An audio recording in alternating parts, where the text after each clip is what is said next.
생각이 바뀌면 수익이 보인다. 역발상 투자의 문현진 멘토입니다. 자, 오늘도 많은 종목들이 급등하고 많은 종목들이 급락하고 있는데요. 이런 과정 속에서 우리가 가야 할 길, 상한가에 들어간 종목들 체크해보면 답이 나오겠죠. 도움되신다면 좋아요와 구독 그리고 알람 설정까지 반드시 부탁드리면서 바로 출발을 해보도록 하겠습니다. 자, 또 이번 주 강연회 가 있죠. 이번 주 강연은요, 오늘 오후 8시에 제가 무료 강연 준비가 되어 있습니다. 온라인을 통해서 예정이 되어 있고요. 그리고 오늘 오후 8시는 제가 역시나 시장에 대한 이야기를 좀 해드려 볼까 하니까요, 공부하시러 여러분들도 오셔서 많은 생각을 조금 이렇게 나눠보는 거 어떨까 생각이 드네요. 자, 그리고 이번 주 토요일에도 제가 오프라인 강연을 준비했습니다. 실제로 이렇게 만나서 저를 직접 만날 수 있는 시간도 준비가 되어 있는데요. 이건 자세한 것은 다음번에 공지가 나오게 된다면 확실하게 알려드리도록 하겠습니다. 토요일, 지금 예정은 선릉역에서 오후 2시에 강연이 있을 수 있다. 그렇게 보시면 되겠습니다. 그거는 내일 영상에서 제가 자세하게 알려드리도록 하겠습니다. 자, 일단 오늘 시장 밑으로 내려가고 있는 그런 모습들이 나오고 있습니다. 계속해서 밀려 내려가는 모습이고요. 이건 제가 여러분들께 여러 번 설명해 드렸던 부분이기 때문에 내려가는 것이 어쩔 수 없다 보면 되겠죠.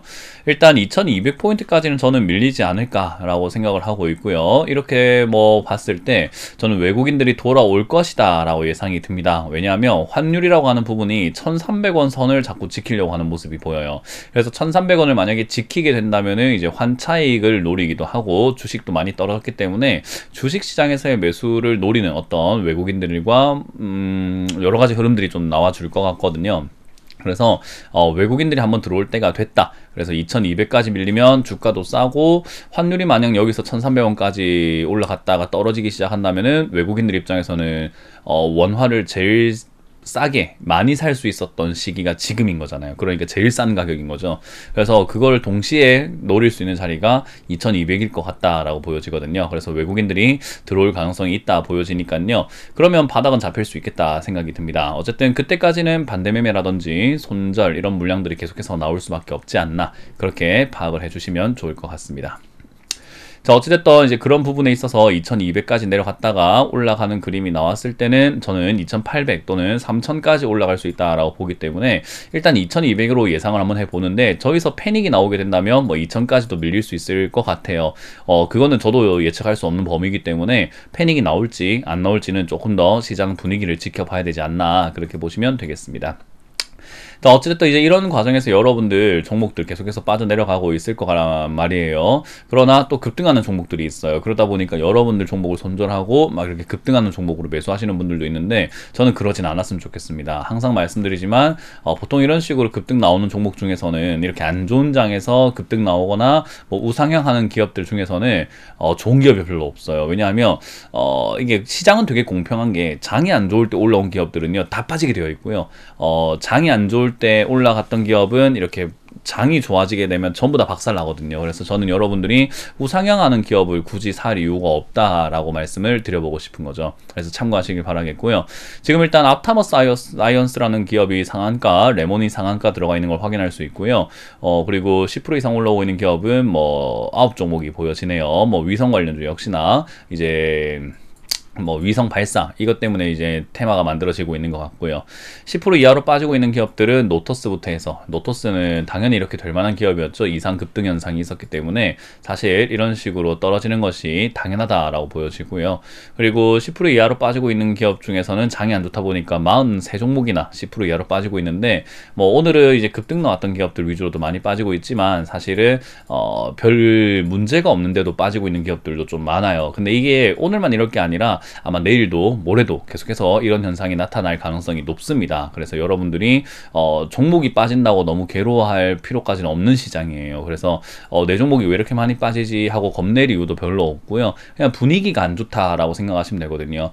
어떤 예로 들 수 있냐면은 이렇게 비가 오는데 내 옷이 왜 이렇게 젖지라고 생각하면 되게 웃기잖아요. 비 오는데 옷이 젖었다? 당연한 거잖아요. 그죠? 똑같은 거예요. 지수가 안 좋다? 종목이 빠진다? 당연한 거예요. 그래서 내 옷이 왜 이렇게 젖었지, 나한테 문제가 있나, 이 옷에 문제가 있나가 아니라 비가 오니까 젖은 거다라는 것을 빨리 이해를 하고 받아들여야 되는 거죠. 지수가 안 좋으면 여러분들 종목 계속해서 빠질 수밖에 없다라는 점 기억을 하시면 좋을 것 같네요. 자, 일단 오늘 뭐 볼 필요는 없는데 그래도 상한가 들어간 걸 봐야 하지 않겠습니까? 앞타머 사이언스 보도록 합니다. 일단 앞타머 사이언스라고 하는 이 기업은 코로나 치료제 관련주로 이렇게 움직였던 기업이었죠. 근데 사실 지금 당장에 상한가 간 것은 폐암 조기 키트, 조기 진단 키트를 뭐 비급여로 사용할 수 있다, 뭐 그런 이야기에 앞타머 사이언스가 올라오는 것 같아요. 사실 이렇게 올라올 이유가 없죠. 그리고 뭐 진단키트를 이때까지 그렇게까지 많이 팔았던 것도 아니기 때문에 사실 그렇게 수혜가 있을까 싶긴 합니다. 그래서 약간 개별 뉴스로 주가를 띄워 올리려고 하는 세력들의 작전이다 라고 생각이 드네요. 마치 레몬과 같은 거죠. 그래서 여러분들이 너무 큰 기대하지 않는 것이 좋겠다라고 조언을 드리고 싶고요. 레몬 같은 경우도 지금 이제 이현상이 올라가고 있는데, 사실 이제 뭐 전기차용 고강도 고체 전지 소재 개발했다고 해가지고 이렇게 올라오고 있는데, 글쎄요. 일단 거래량이 250만 주인데 매수 잔량이 110만 주다. 그리고 앞타머 사이언스도 거래량이 47만 주인데 매수 잔량이 이제 25만 주다. 이런 것들을 파악을 한번 해볼 때 사실 이렇게 주가가 급등하고 올라가는 것은 어찌 보면은 당연하지 않을까 싶기도 해요. 뭐 이제 매수 세력을 만들어 가지고 매수가를 분위기를 만들어 버리는 거죠. 그래서 주가를 막 이렇게 뛰어 올려 버리는 건데요. 자주 나오는 현상이긴 한데 이거는 속는 사람만 불쌍해지는 결과가 나오게 됩니다. 그래서 이런 현상에 속지 마세요. 제 영상을 전에도 말씀드렸지만 전 국민이 보고 있다면 그거 문제가 되는데, 그게 아니면은 사실 우리만 안 사도 괜찮은 거거든요. 그래서 이 영상 보고 계시는 분들도 이런 건 안 잡으려고 노력을 하시는 것이 저는 도움이 된다고 생각이 드네요. 자, 어쨌든 이렇게 보니까 상한가 들어간 종목이 별 볼 일 없어요. 쓰잘데기 없는 기업들만 급등 나와가지고 뭐 체크할 것도 없다 생각이 들고요. 그 외의 기업들도 사실 이렇다 할 만한 포인트 찾기 힘들기 때문에 저는 여전히 시장은 별로 안 좋을 것이다. 그리고 일단 지수가 빠지면서 이렇게 적점을 자꾸 깨고 내려가게 되면은 문제가 되는 것은 반대 매매예요. 그래서 아마 반대 매매 물량이 오늘 나오고 또 내일도 나오고 모레도 나오고 하지 않을까. 보통 반대 매매는 이렇게 보시게 되면은 한 2시쯤에 이렇게 반대 매매 물량이 또 나오는 것은 사채 쪽이고요. 이제 9시 그리고 10시 이렇게 반대 매매 물량이 좀 나오기 때문에 그런 식으로 봤을 때 하루 종일 그냥 반대 매매가 있다고 생각하는 게 맞겠죠. 그래서 아마 내일도 시가가 떨어져서 출발할 가능성이 높아 보인다, 그렇게 보시면 되겠습니다. 어쨌든 이제 제 생각에는 당분간 이제 이렇게 1년 동안 내려왔던 이 고통의 끝은 여기다라고 생각이 들거든요. 그래서 이 하락만 잘 버티시게 되면 저는 다시 상승세가 나온다고 보는데, 상승세가 언제까지 뭐 얼마나 나올지는 정확하게 지금은 알 수가 없지만 어쨌든 이 고통을 마지막으로 버텨야 되는 시기가 왔다 생각이 듭니다. 아마 만만치 않을 거예요. 쉽게 이렇게 버틸 수 있는 장이었다고 하면 얘들이 쉽게 버틸 만큼 빼는 건 아닐 거예요. 정말로 좀 극악무도하게 뺄 거란 말이죠. 올리는 척 하다가 빼기도 할 거고 여러 가지 방식이 있겠지만 뭐 어떤 방식을 쓰던지 한번 와봐라 하는 마음으로 여러분들이 좀 마음을 비워놓는 것이 좋다라고 조언을 드려보고 싶네요. 자, 이렇게 마무리 지어보도록 하고요. 어쨌든 잘 버티시면은 이제 드디어 하락의 끝이 보이니까요. 잘 버텨보자 라는 조언만 드려보면서 마무리 짓겠습니다. 지금까지 역발상 투자의 문현진 대표였습니다. 고맙습니다.